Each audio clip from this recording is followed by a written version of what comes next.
तो दोस्तों, राधे राधे, हर हर महादेव। मैं मीनाक्षी एक बार फिर अपने इस सेशन में आपका स्वागत करती हूं। और चलिए फटाफट से जानते हैं आज इस सेशन में हम किस बारे में बात करेंगे। इस सेशन में भी हम अर्ली चाइल्डहुड पीरियड में यंग चिल्ड्रन के बारे में ही बात करेंगे। जैसा कि आपको ज्ञात होगा कि पिछले कुछ वीडियोस में हमने प्ले के बारे में ही, बच्चों के प्ले के बारे में कुछ बातें जानकारी ली थी, जैसे कि प्ले कैसे डेवलप होता है, किस तरह के वेरिएशंस बच्चों के अंदर प्ले के प्रति जो भी इंटरेस्ट है उसमें किस तरह के वेरिएशंस देखने को मिलते हैं।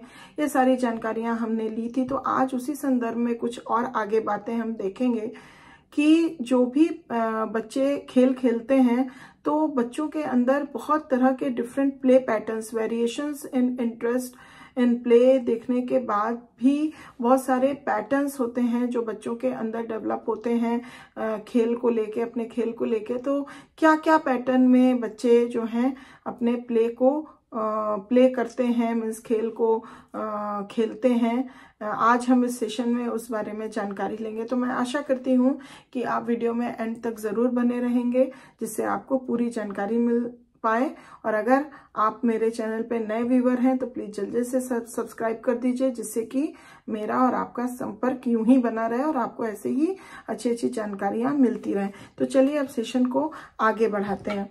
तो जैसा कि हम देख सकते हैं, आज इस सेशन में हम देखेंगे कि 6 different type of play patterns हम मोस्टली यंग चिल्ड्रन के अंदर इस अर्ली चाइल्डहुड पीरियड में देख पाते हैं। जैसा कि पहले मैं बता दूं, जैसे कि toy play, dramatizations, constructions, games, reading and movies, radio and televisions. तो चलिए थोड़ा थोड़ा डिटेल में इन सभी पैटर्न्स के बारे में जानते हैं। जैसे अगर हम बात करें टॉय प्ले की, तो in the early part of this period play with toys is the dominant form of play.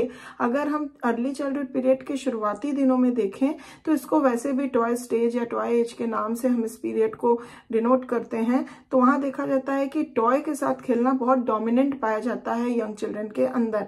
However interest in playing with the toys begin to lack somewhat toward the end of early childhood, as children are no longer able to imagine their toys have the living qualities they associated with them earlier। तो लेकिन जो कि शुरुआत में toy के साथ खेलना बहुत डोमिनेंट पाया जाता है, बट जैसे जैसे अर्ली चाइल्डहुड पीरियड का एंड आता है तो हम देखते हैं एक लैगिंग आ जाती है, एक लैग हो जाता है कि बच्चे जो हैं वो अपना धीरे धीरे टॉय के साथ खेलने में इंटरेस्ट जो है वो लूज करने लग जाते हैं जैसे ही ये पीरियड का एंड होने लगता है।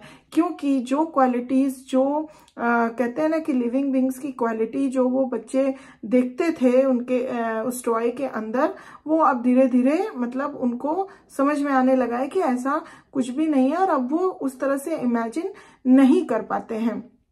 मतलब जो लिविंग क्वालिटीज वो देखते थे वो अब इमेजिन नहीं कर पाते हैं। Furthermore as their interest in group play increases, they find toy play which is mostly solitary play less enjoyable. जैसा कि हम देख सकते हैं बच्चे जब टॉय के साथ खेलते थे तो वो एक तरह का सॉलिटरी प्ले होता था उनके लिए, जो कि जब बच्चे धीरे धीरे ग्रोन अप होते हैं और जैसे ये अर्ली चाइल्डहुड पीरियड का एंड होने लगता है तो वो क्या होता है, ग्रुप प्ले पे ज्यादा एम्फेसाइज करने लगते हैं और बच्चों के साथ उनका खेलने का जो इंटरेस्ट है वो डेविएट हो जाता है।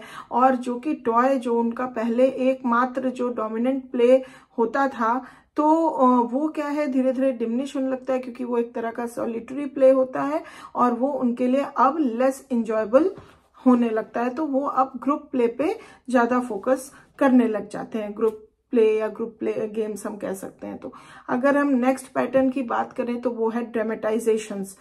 At around age 3, children's dramatizations consist of playing with toys in ways that imitate life experiences।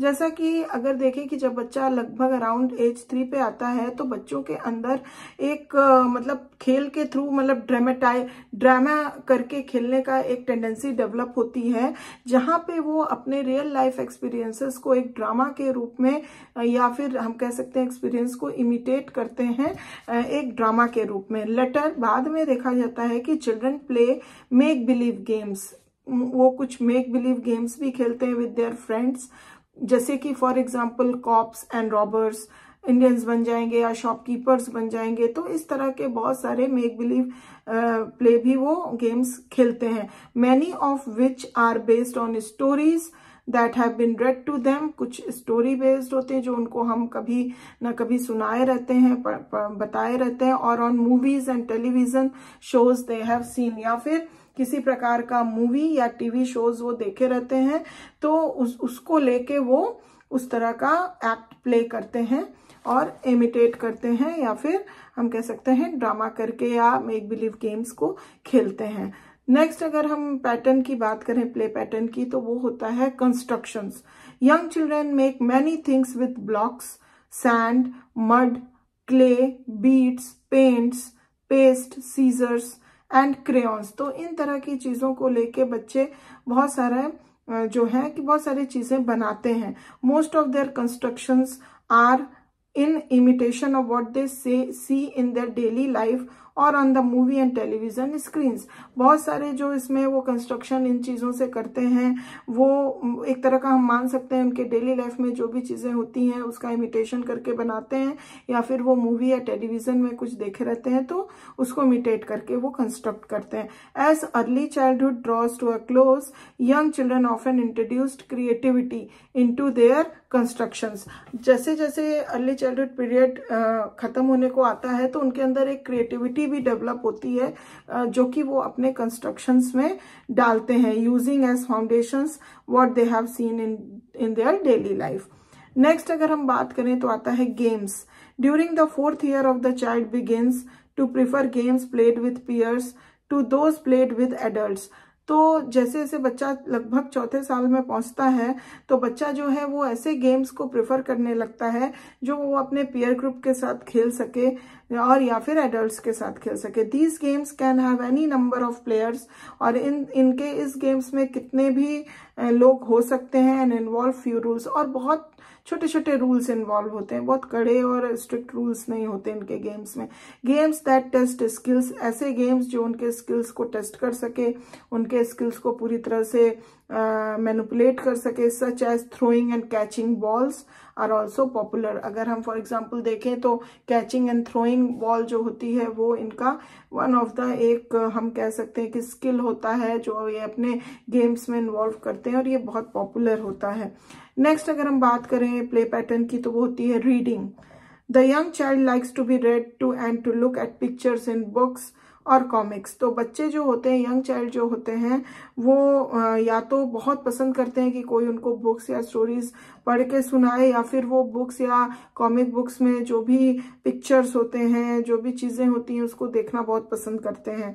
Pheri tales, nursery rhymes and stories about animals and everyday occurrences have a special appeal. और इनको जो बहुत ज्यादा appealing होता है, बहुत ज्यादा आकर्षित करता है, वो फेरी टेल्स होते हैं, नर्सरी राइम्स होती हैं, या फिर कुछ ऐसी स्टोरीज जो एनिमल्स वगैरह के बारे में हो, या फिर डेली लाइफ में जो हमारे साथ घटनाएं घट रही हैं या जो ऑकरेंस हो रहा है उस बारे में चीजों को जानना, देखना, ये पढ़ना, सुनना, ये सब चीजें ये बहुत पसंद करते हैं। नेक्स्ट अगर हम बात करें प्ले पैटर्न की तो उनकी होती है मूवी, रेडियो एंड टेलीविजन के through. Most young children attend movies infrequently. बहुत सारे यंग अगर हम चिल्ड्रन की बात करें तो वो मूवीज वगैरह बहुत ही इनफ्रिक्वेंटली देखते हैं, but they do like cartoons, movies about animals and home movies of family members. तो अगर हम देखें तो ये ज्यादातर जो इनके लिए अपीलिंग होता है देखना, वो ये कार्टून्स देखते हैं, या फिर कुछ ऐसी मूवीज जो एनिमल्स वगैरह के बारे में हो, या फिर एक फैमिली मूवी हो जो सबके साथ मिल के वो देखें। They also enjoy listening to the radio but are specially fond of watching television. ये रेडियो वगैरह भी सुनना पसंद करते हैं, बट ये ज्यादा फॉन्ड ऑफ होते हैं टेलीविजन देखने में।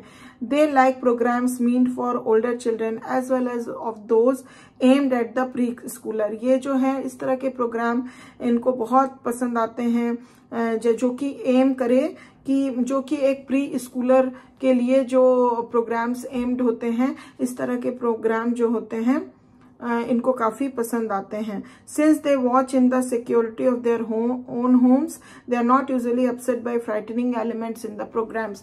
जैसा कि ये अपने होम एनवायरनमेंट में ही कोई भी चीज देखते हैं, वॉच करते हैं, तो ये किसी भी ऐसे एलिमेंट से इनका सामना नहीं होता है जो इनको डरा सके या फ्राइटनिंग एलिमेंट्स हो प्रोग्राम्स में, क्योंकि वो एक फैमिली एनवायरनमेंट में कोई भी चीज देखते या सुनते हैं। तो इस तरह से हम देख सके कि किस तरह से इन अलग अलग प्ले पैटर्न्स होता है यंग चिल्ड्रन के अंदर, जो कि हमें अर्ली चाइल्डहुड पीरियड में बच्चों के अंदर देखने को मिलता है, या ये डेवलपमेंट हमको देखने को मिलती है। तो मैं आशा करती हूँ कि ये जानकारी आपको काफी पसंद आई होगी। अगर अच्छी लगी है तो प्लीज एक लाइक जरूर दे दीजिए, और अभी तक सब्सक्राइब नहीं किया है तो प्लीज कर दीजिए।